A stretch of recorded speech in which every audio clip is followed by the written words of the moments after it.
A warm welcome to all of my family. You are now tuned into WIIFM. What's in it for me? The station that shows you how to be the best you that you can be simultaneously through being better to everyone else. Him, he is. That's right, I am Simeon Robinson, and I'll be your conductor on this crazy train as we learn life lessons through love. Thank you for tuning in. You already know who it is, but you don't know what it is. Everyone needs to hear this message today. Everyone needs to hear this message today. If you believe in anything, whether that is faith in God, whether that is faith in a system, whether that is faith in your gender, your race, whatever the case is, we're going to start in relationships and then we're going to lead to God in faith. Today's message is titled Independence Can Become Resentment. Today's message is titled Independence Can Become Resentment. Before we get started, if you're watching this on YouTube, leave a like, leave a comment on what you think of the video, and I promise I'll reply to you. Same thing with the TikTok, but if you're watching this on TikTok, make sure you repost this. Before we get started, I like to give people the definition of the word and not just the connotation. The connotation is what people understand the word to be. The denotation is what the word actually means. So I want to show you that no one is truly independent. And this is why we're going to start in relationships and then we're going to lead to God. Because what I started this message was going to be completely changed, and I had to repent and pray myself because I had to let go of a lot of my own, what I thought was independence. So the word independent means free from outside control, not depending on another's authority. That is not the definition that we most normally equate to the word independent. The definition that we most normally equate to that word is not depending on another for livelihood or subsistence. Not depending on anyone else for livelihood or subsistence. And I want to tell you something. Unless you are fully self-reliant, self-sustaining, or self-sufficient, then you are not independent. Unless you are fully self-reliant, sustaining, or sufficient, you are not independent. If you don't believe me, I'll give you the definition of those words too. These are all adjectives, mind you. Self-reliant means that you are reliant on your own powers and resources rather than those of others. So if you don't control your lights or your water, you are not self-reliant. You rely on the bills that you pay to be there. If you are not self-sustaining. Self-sustaining means able to continue in a healthy state without outside assistance. Able to continue in a healthy state without outside assistance. And self-sufficient means emotionally and intellectually independent. So most people think that they are independent simply because they are self-sufficient. Most people think they are independent simply because they are self-sufficient. Just because you feel that you can control your emotions or you can control your thoughts, that gives you self-sufficiency. That does not give you independency. Because you still depend on someone or something, more likely, else to make your life run or make your life easier. No one is independent. No one is independent. And I know that's going to be hard to hear because it was hard for me. The reason I say this is because no one is independent. We are all interdependent. No one is independent. We are all interdependent. Interdependent is also an adjective. It means when two or more people or things depend on each other. When two or more people or things depend on each other. So even if you work a job, your employer depends on payroll to pay you. You see my point? Even if you pay your bills, you depend on the provider to keep it on. When there's an outbreak, when the lights are off, you depend on the provider to turn it back on.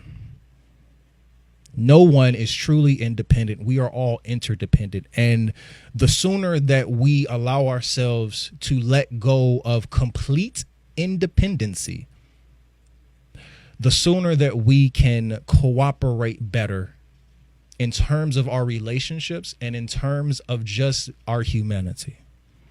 So the question that I have to ask, and what started this entire message, is to my beautiful sisters, all of you. How long does independence last before it turns into resentment? How long does your independence last before it turns into resentment? The reason I ask that is because so many women pride, which is not a good thing, pride themselves on being independent. So even if a man comes into your life, who I believe it is a man's duty, whether I am with you or not, to protect and provide, how long until your independence becomes resentment? Because every time he offers to do something, you're going to say, no, I got it. I'll take care of it. I'll handle it. And then when he steps back, you're going to resent him for stepping back, but you're not going to have the accountability to say, I pushed him away. So how long before your independence becomes resentment? The nature of independence is initially a source of empowerment. So I am not telling you not to feel happy and not to feel grateful and not to feel good about your accomplishments. I'm not telling you that. I will be the first one clapping at your graduation. I'll be the first one clapping at your baby shower. I'll be the first one clapping at your wedding. The point is that initial feeling of empowerment can later become a detriment. That initial feeling of empowerment can later become a detriment if you do not let go of it. If you do not let go of it, that can become a detriment, because you will hold on to the independency and not grasp on to the interdependency. You will hold on to your independency, but you will not grasp onto your interdependency, which is going to be necessary, especially in a long-term committed or covenant relationship and marriage. And what a lot of women don't understand is men and women have two different definitions of the word independence. And this is why I gave you the actual definition. We have two different understandings of the word. Most women think that it's the first definition. Most men think that it's the second. So most women think that being independent means that you are free from outside control. If that man loves you, he's not trying to control you. If that man loves you, he's not trying to keep you in the house. He wants you to go out, but he wants you to go out and be safe. And if how you're going out or if who you're going out with is not going to be safe for you, I have to speak up. And if I don't speak up, I don't really love you. If I allow you to keep doing what I see is hurting you, and especially for our single mothers, hurting your children, and I don't speak up, how am I a man?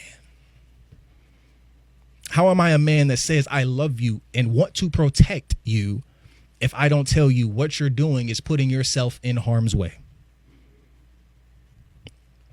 How can I say that? It doesn't work. So you have to learn to let go of that independence and feel that just because someone is trying to be interdependent with you means they are trying to control you. I am not trying to control you. I want you to be able to depend on me. That's it. I don't want to control you. I want you to be able to depend on me. That's why I say I gave you two definitions, and they're both definitions for the word independence. A lot of women believe men think that it's the first definition. What men really believe is the second. I do not want to control you. I want you to have your own identity. With your own identity, I want you to be able to depend on my identity. I want you to be able to see the actions. I want you to be able to see the consistency. I want you to be able to see the dedication. I want you to be able to see the intimacy. I want you to be able to see the love. I want you to be able to see everything that I'm doing, but you cannot see it when you're blinded by independence. You cannot see it when you're blinded by independence. So you're thinking that that man cannot do something just because you are not allowing him to do something. And it's very easy to say, oh, they didn't do this. They didn't do that. It's harder to say, I did not allow them to do that. And I will go before you. I don't like asking people for nothing. I I used to not be able to ask somebody for a penny. Okay. If I was a penny short, I'll look through my couches. I'll flip my bed over. I'll go in somebody else's car. It used to be a problem. That's the point. If someone else has it to give and is willing to give, why would you not allow them to be able to help you? You're making your life harder just because you feel the need to do it on your own. And the reason you feel the need to do it on your own is because when you had people who felt or who you thought were there for you, they weren't there for you. But we'll get into that very soon. How long does independence last before it turns into resentment? How long before the "no, I got it" becomes "why didn't you get it"? How long before the "no, I got it" becomes the "why didn't you get it"? That's what most people don't understand. Most people aren't picking up the slack because you're telling them you don't have any. Most people aren't picking up your slack because you're making it seem like you don't have any. How long before the "I don't need any help" becomes the "why is no one helping me"? I'm strong. I'm independent. I got it. Okay, you get it. And then I become the problem because I let you get it, even though what you told me and most importantly showed me was that it's going to be hard for me to do this for you. I'm going to tell you one thing. I am going to fight for you, but I am not going to fight with you to fight for you. If I have to argue with you to help you, I'm not doing it. If I have to fight you to protect you, I'm not doing it. And that's why we're going to lead into God very soon, because a lot of people are wondering, where is God in my life? And you pushed him away when he was there. And he waited for you to come back. He waited for you to apologize. He waited for you to seek forgiveness. And you never saw the error in your ways. That's why I said this message ain't for you. This message started with me because I had to get down on my knees yesterday when I started making this. And I said, God, forgive me. Forgive me for not taking help. Forgive me for not seeking help. Forgive me for not accepting help. So many people offered to help. And guess what? I said, no, I'll figure it out. Why are you trying to figure something out when God already got it figured? He already got it figured and he sent it out and you said no. And then you complain when you do really need it that the people who had it to offer then don't have it to offer now, or don't have anything extra, or don't have the willingness to offer it. You push them away. It is your responsibility to draw them closer again.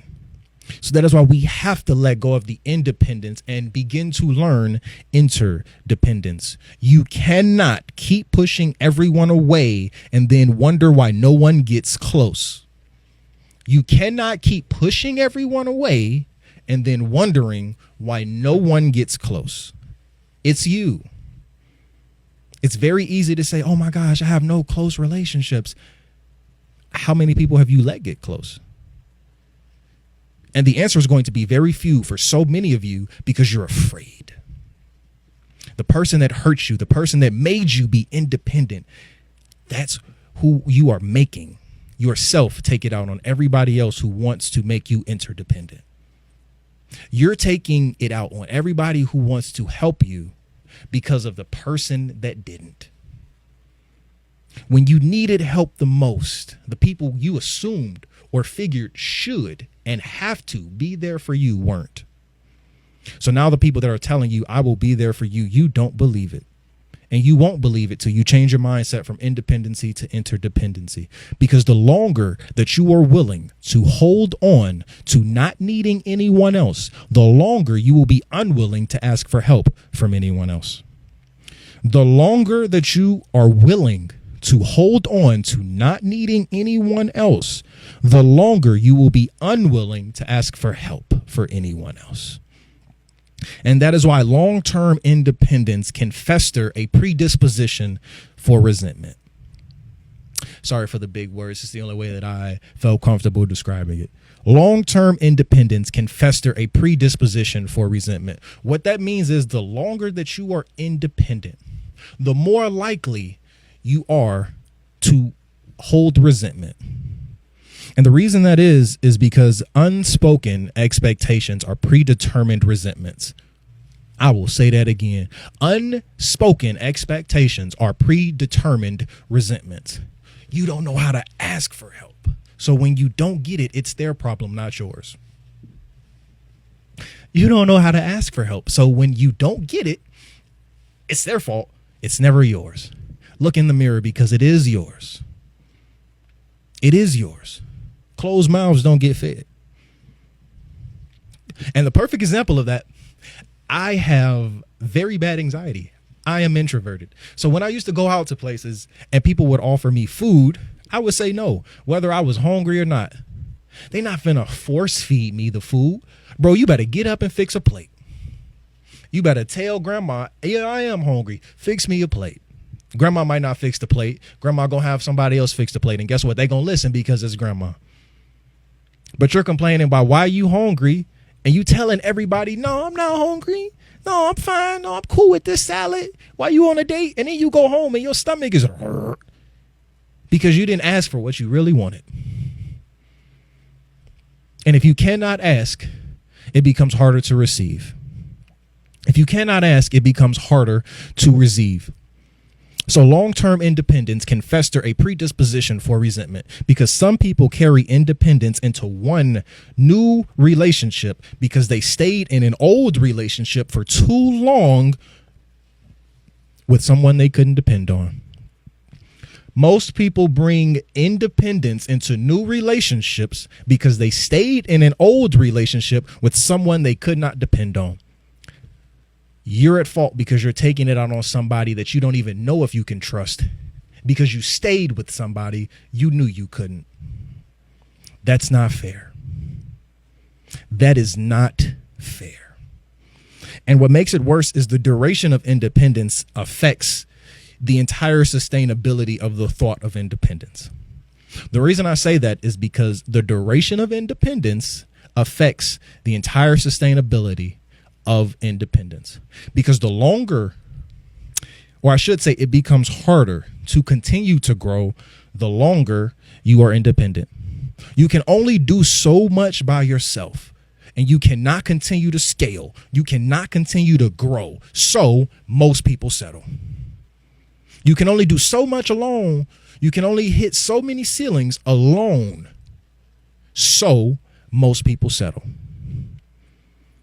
Most people will hit that ceiling and they can no longer alone grow. So many people settle. So many people are like, what got me here will get me there. It will not. It's worked for me so far, and you're only going to get so far.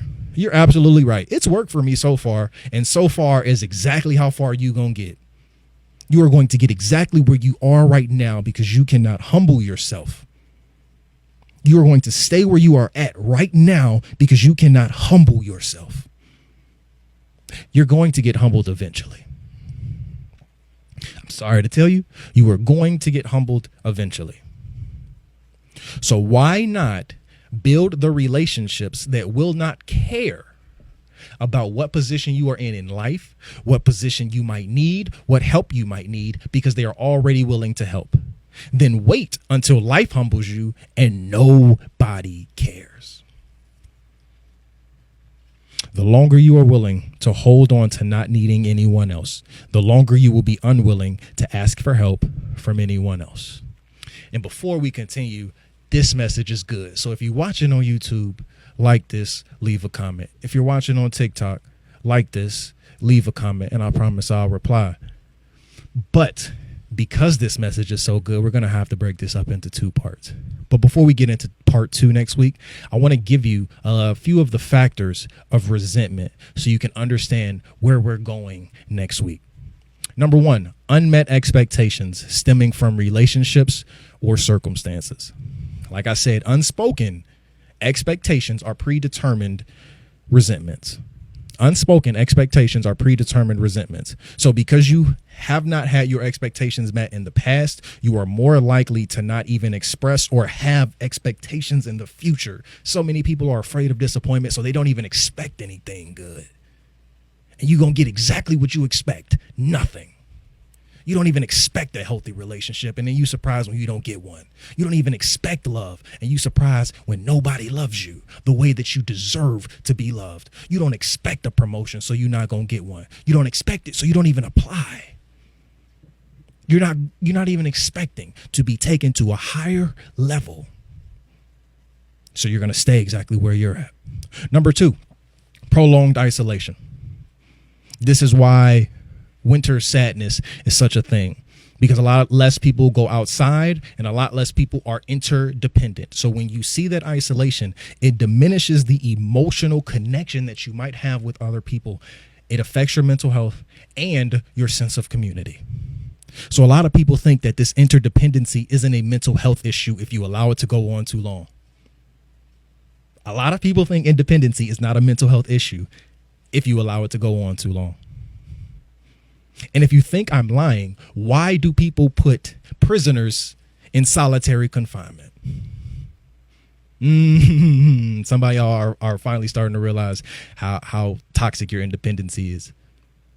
If independency wasn't a punishment, why do they put prisoners in solitary confinement? They're already in jail. They're already in jail. But putting you in solitary confinement is more of a punishment because it's going to affect your mental health. Y'all not ready for that conversation. Number 3, external pressures, including society and finances. When you include society and finances, those are 2 of the biggest reasons for divorce. So when you include relationships in terms of romance, those are 2 of the biggest reasons for divorce. Finances, I think number 2, actually. Number 1 is what they call irreconcilable differences, which can oftentimes stem from finances. So you can understand why if you don't speak your expectations and if you don't have any, you will later have resentment because you allowed that man to be less than what he is or what he wants to be. You met a man with no ambition and you're surprised why he doesn't have any years down the line. You didn't have any expectations. Number 4, maintaining hyper independence. We'll get into the definition next week. But this can make individuals less dependable to others because they are too focused on themselves. You can't depend on anybody else. So you spend all of your time on yourself. So when other people need you, you might not have the energy or the availability to be there for them. That's going to hit somebody hard. Number 5, lack of adaptability or refusal to ask for help when needed.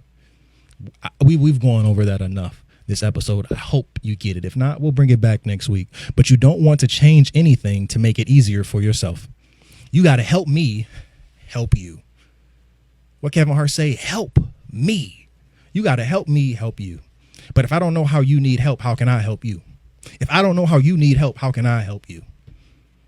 And you're still going to think that everybody else is the problem because you're not speaking up. So when everybody else is quiet, you look in the mirror and realize it's because you're not speaking up. Everybody else is quiet when you need help because you're not speaking up. Number 6, lingering effects from past relationships where dependency was lacking. So like I said, you stayed in an old relationship with someone you knew you couldn't depend on, who showed you that you couldn't depend on them, who proved to you time and time and time again that you couldn't depend on them. So now that you get into a new relationship, you're so reluctant to depend on anybody else because you've been heartbroken and disappointed. Guess what? You've been disappointing yourself just as much as they were. I need you to let that go so you can let go of the disappointment and come into the appointment that God has for your life. Ooh, that's good. And I gotta leave on that. But tune in next week. We're going to be talking about the strategies for maintaining a positive independence, the paradox of independence, the biological and emotional dependence. Okay. This is more than just physical and mental. This is scientific. Economic independence. Like I said, finances are a big thing. We're going to talk about financial literacy and independence and the independence spectrum. So we're going to show you how independence and interdependence should cohabitate and the illusion of control. So many of you want to stay independent because you feel that you can control everything around you and you can't. And most people didn't realize that until falls like COVID, until 2008, until the economy crashes. You realize you're not as independent as you thought. So please tune in next week because I feel like this is going to be the best message we have. So until next time, I love you. I pray that this message touched somebody. I pray that this message, instead of teaching, reached you. And I pray that you have this information to better yourself. And if not, message me on YouTube at Simeon Robinson, or contact me at TikTok at KING.SIMIEN. That's king.simeon. And I'll be happy to give you all of these notes. Until next time, I love you. And that's what's in it for me. This is WIIFM, and I'm Simeon. I love you.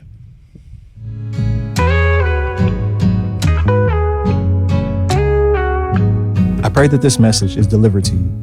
Even if it is not downloaded immediately into your spirit, I hope that you have this in the arsenal of your heart when you need it. I will be here every Friday, noon Pacific, 2 Central, 3 Eastern, to continue to give you love, information, motivation, inspiration, and everything else that I can provide. So until next time, I love you. See you later.